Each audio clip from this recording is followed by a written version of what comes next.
O Fed, ou Federal Reserve, como é conhecido o Banco Central dos Estados Unidos, é composto por 12 bancos regionais espalhados ao longo do território americano.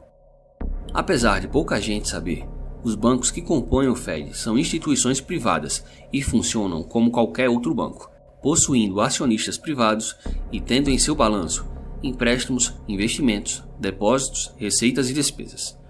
Porém, a diferença primordial entre o Fed e os demais bancos é que ele possui o monopólio da emissão da moeda de reserva mundial, o que certamente deveria lhe garantir a certeza de um lucro vasto e constante. Entretanto, não é exatamente isso que vem acontecendo. Apesar de ter o privilégio exorbitante de poder emitir livremente a moeda mais demandada do mundo, o Fed recentemente vem incorrendo em prejuízos crescentes, algo que não acontecia praticamente desde a sua criação, mais de 100 anos atrás.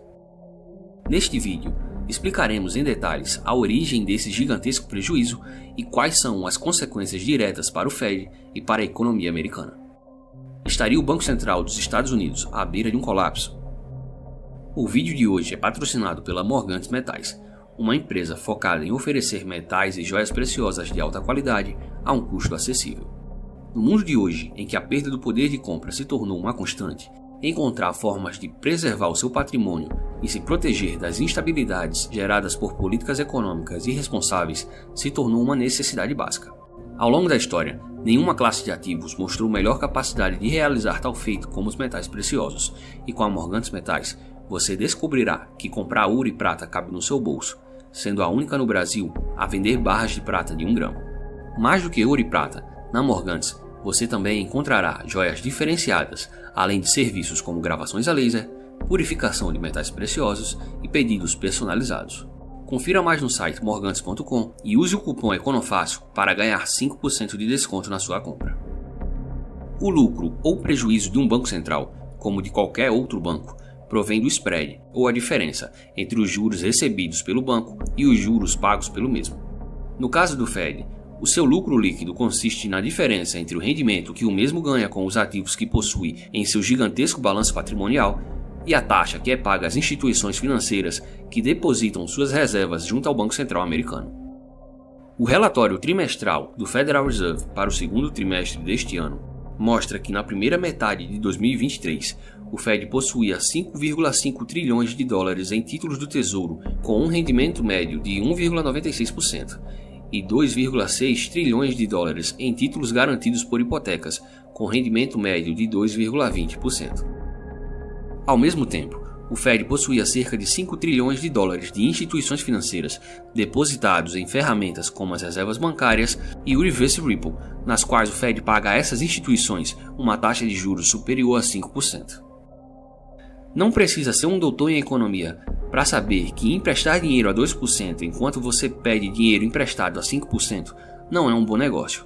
Mas é exatamente isso que o Fed vem fazendo nos últimos tempos, e isso tem gerado perdas gigantescas em seu balanço.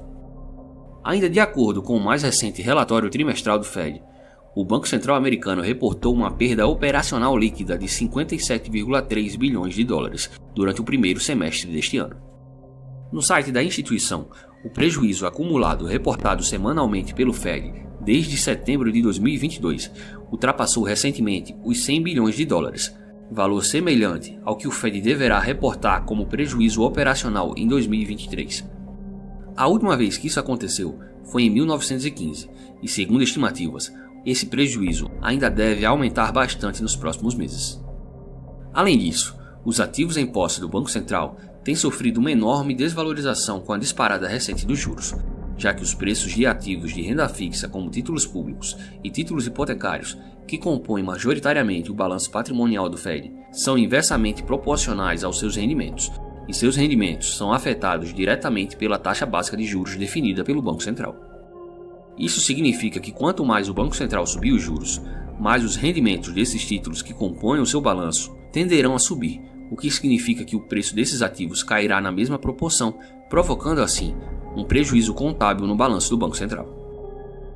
Conforme divulgado em seu último relatório, o Fed revelou perdas não realizadas com esses ativos de mais de 1 trilhão de dólares, somente na primeira metade deste ano. É válida a ressalva de que foram as perdas não realizadas na carteira de bancos comerciais que originou a quebra do SVB e um princípio de crise de liquidez no sistema financeiro em março deste ano, como mostramos aqui no canal. Mas nada disso importa para os banqueiros centrais do Fed.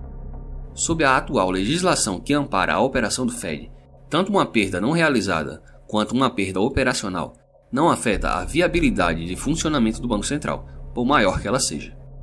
Um prejuízo operacional não reduz o capital reportado pelo Fed, pois o Fed pode simplesmente, a partir do nada, criar um ativo no seu balanço, chamado de ativo deferido, no valor equivalente à sua perda, equilibrando assim o seu balanço contábil e, desse modo, seus negócios continuam normalmente.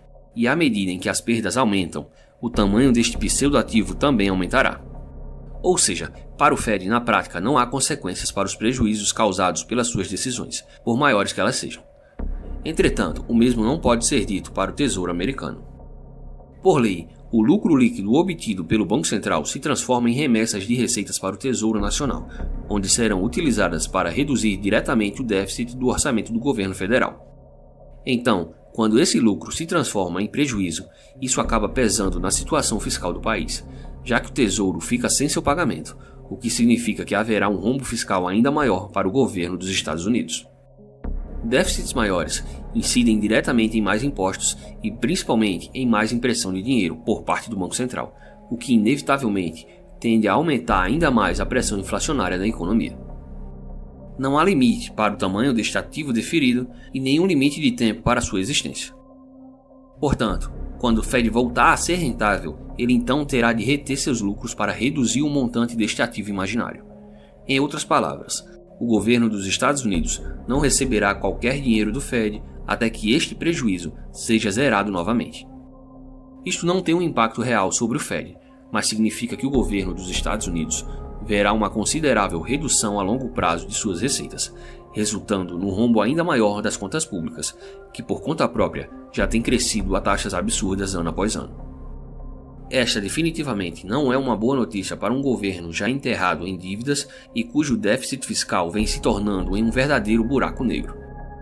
A consequência inevitável desse cenário será que o governo dos Estados Unidos terá de pedir ainda mais dinheiro emprestado, em um momento em que a demanda por treasuries é cada vez menor, o que inevitavelmente forçará o Fed a monetizar essa dívida, ou seja, imprimir mais dinheiro para financiar o rombo fiscal sem fim em que o governo americano está se afundando. Estamos em um ponto de não retorno, em que o próprio esforço do Fed para combater a inflação incidirá em um maior rombo fiscal, o que inevitavelmente irá gerar mais inflação. Esse é um dos motivos que torna evidente de que, ao contrário do que disse recentemente o sempre equivocado Paul Krugman, a luta contra a inflação do Fed não acabou. Pelo contrário, ela será longa e certamente está condenada ao fracasso. Se você gostou do conteúdo, então deixe o seu like, inscreva-se no canal e compartilhe este vídeo com todos seus amigos e familiares.